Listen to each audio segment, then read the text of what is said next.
I've realized something when I make videos. I talk too damn much.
Alright, so what I did was put a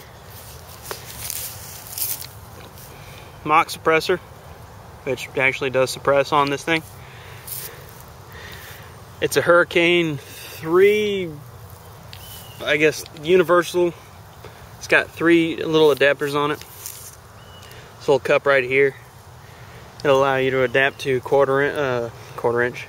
Clockwise, counterclockwise, 14mm of course, and then the MP5 quick detach. Problem is mine came with 2 clockwises and then a quick detach, so kind of proved pointless.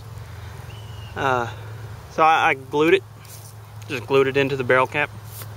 I shot it without the barrel plug, with the barrel plug on, which means with this attached, and then with the suppressor finally. I walked towards the camera, I think it was 30 feet away I shot. All the way back was 50 feet, and shot again at 10 feet. I know this really isn't going to be able to convey very much because it's a camera on YouTube, or a video on YouTube. Let's see. 51 feet according to the red thing. 51! 51! I don't know if I'm going to upload this one or the other one, but it doesn't really matter. Hopefully it works out.